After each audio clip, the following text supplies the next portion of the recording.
And now, it's time for another Dice Tower review with Tom Vasel. Hey folks, today we're taking a look at Lost Cities, and we're taking a look at a mini pack called the 6th Expedition, or the Lost Expedition for Lost Cities. Now, Lost Cities is a game that I've reviewed before back in 2012. It's a game that I talk about all the time. I love it.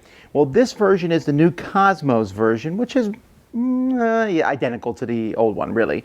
So if you've already seen my review, I will talk a little bit about the little expedition and how it adds. But if you've never played Lost Cities before, let me introduce you to one of the best two-player card games that's ever been made. It's a fantastic game. Here's how it plays.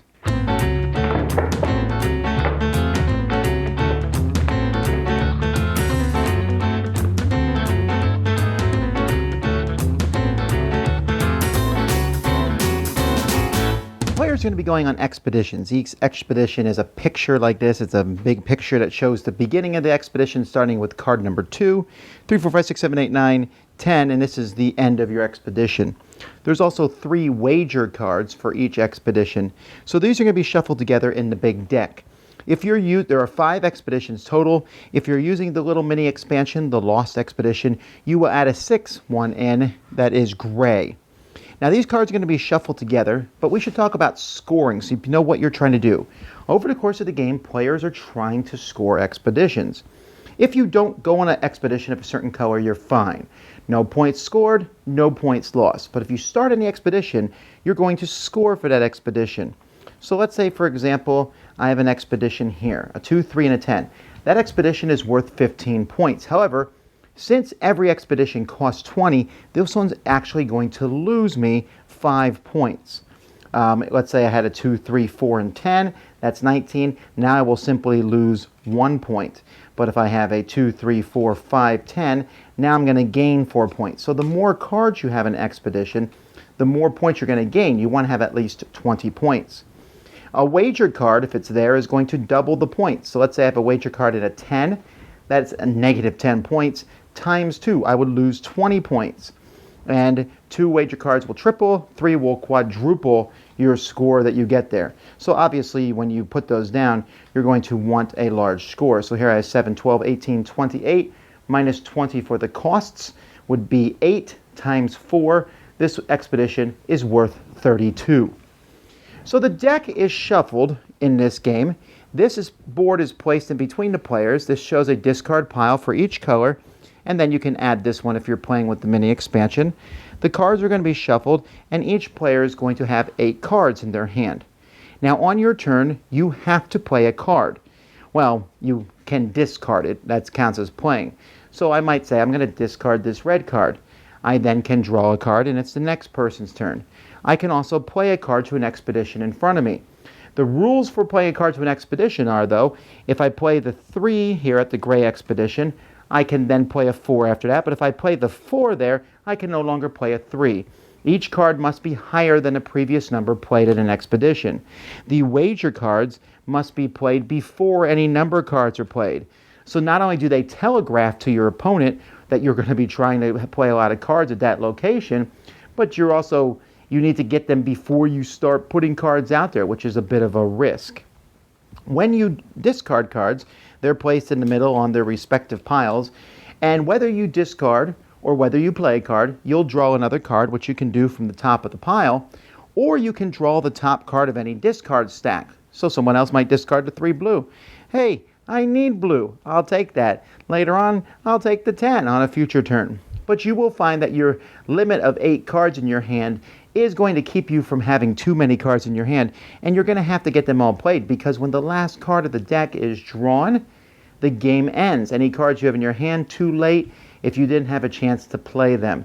Each of the 5, or if you're playing with this expansion, 6 expeditions is totaled for each player. You add your scores together. You then shuffle play again. You play 3 times. The total sum for each player after 3 times through is the winner of the game. Okay, so why do I like Lost Cities? I'll get to the little expansion in a second, but why do I like the base game so very much? I mentioned this recently on my most stressful games, and Lost Cities always gives me stress, but it's the kind of stress that I thrive on and enjoy. 99% of my games that I play of Lost Cities, and that's really not an exaggeration, I've played it probably that many times, have been against my wife. She and I both really like the game. It's a very back and forth, cool thing for us to do, and it feels like each game, there's certainly luck in drawing the cards, but there's just that I must defeat the other person that we both have, and it's a lot of fun for us. But what happens in the game is you sit there and you draw cards. So let's say you get a 10 red in your opening hand, but no other reds. Well, what do you do with that 10 red? Do you slowly collect other reds, hoping to get enough points? Because 10 by itself isn't worth anything. Even a 10, a 3, and a 4 is going to lose you points. But if you put that 10 in a discard pile, the other person's going to grab it from you, and she always grabs them from me. Okay, so I don't want to do that, so I want to hold on to that. Now I drew a 7 red. So now I have 17 points worth of red. I probably should go for red myself, but it's still not enough to get anything. But now they're hogging up 25% of my hand. Just like I might get the 3, 4, 5 of blue. Well, great, I want to play them, but I haven't got any of those wager cards yet, and I certainly want to double or triple my points. And what if I only get the 3, 4, 5 of blue? What if she does something? Then suddenly, right, I get the 3, 4, 5 of blue, and she plays the 2 of blue. Oh man, she must have the big cards of blue in her hand. And yet, I don't want to give her the 3, 4, 5, so I'm waiting. And I wait, and it's like a waiting game. As soon as she plays the 6, you're like, yeah, start discarding those 3, 4s, and 5s. And you laugh at the other person. That happens all the time in this game.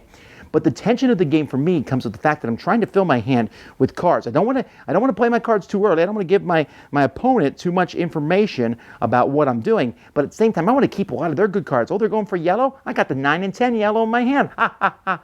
Oh, they're going for red, and I got the 8 red in my hand. Oh, it's 3 of my 8 cards. What do I do? So I really like that tension. Sometimes you're forced to give a good card to your opponent. Also, near the end of the game specifically says in the rules you can count the cards that are left, which is good. We always do. Because like, all right, I have 5 cards I need to play. Oh, there's only 6 cards left in this card in the draw pile. Well, I'm definitely not drawing any more cards. I'm definitely going to, when I draw cards, I'm drawing from the middle. I'm just drawing junk, whatever. I got to get these cards played. Or wait, 6 cards. So if I take 1, maybe they'll also take 1 from the middle. Just 1 more might give me that number I need. I like that. It's a lot of fun. And so each 1/3 of the game, and I played a lot of Lost Cities games where I've only played 1 round because it feels satisfying. I mean, yeah, all 3 rounds is the complete game, but 1 round is fun. But sometimes you can have a kind of a wild swing in luck, and 3 rounds really balances that out. But I just love that back and forth.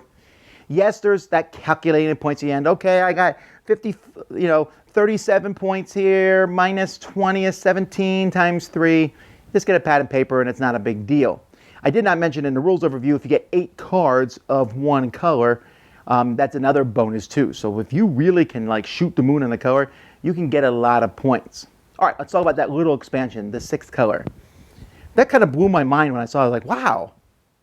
Interesting, because most games we've always played, each person will claim 2 colors and you might fight over the 5th color. Well, now with 6, you can each have 3. And you know what? That's often what happens. Adding the 6th color in reduces the tension slightly because there's more cards. It also slightly lengthens the game because there's 10 more cards in the deck. That's not a bad thing. I mean, it's a very slight addition to the game. And the slightening of tension can be good or bad. I could play with or without them. I actually prefer playing with them because I like having the feeling of more options. And while there's more colors to go for, so you're not as necessarily, like, ooh, who's going for blue? At the same time, there's also your hand is going to be cluttered with more cards of different colors. And so your hand will feel more cluttered, I think, as you play it. So if you had a chance to get that mini expansion, I recommend it. Now, I will say that there's a slight difference in the corner cuts of cards, which is often because when publishers make these little promo pack type things, they use a different printer. And even though the cards are the same size, the corners are slightly different. And if you're really looking for that and notice, then, well, first of all, come on, don't look for that stuff. You can sleeve your cards, I guess, but just note that that's there. But for me and my wife, it was no big deal. Love this game. Going to keep it in my collection. This is the only game I've ever owned where we have completely worn it out. So this new Cosmos edition comes at a very good time. That's Lost Cities. Dice Tower Judgment into my collection. Thanks so much for watching the Dice Tower videos. Find more great videos and reviews as well as our top-rated audio podcast at Dicetower.com. You can also find other great shows at Dicetowernetwork.com. I'm Eric Summerer, and you've been watching The Dice Tower. The Dice Tower is sponsored by Cool Stuff Inc., where you can find great games for great prices. Cool stuff in stock. Check them out at CoolStuffInc.com. Shut the door.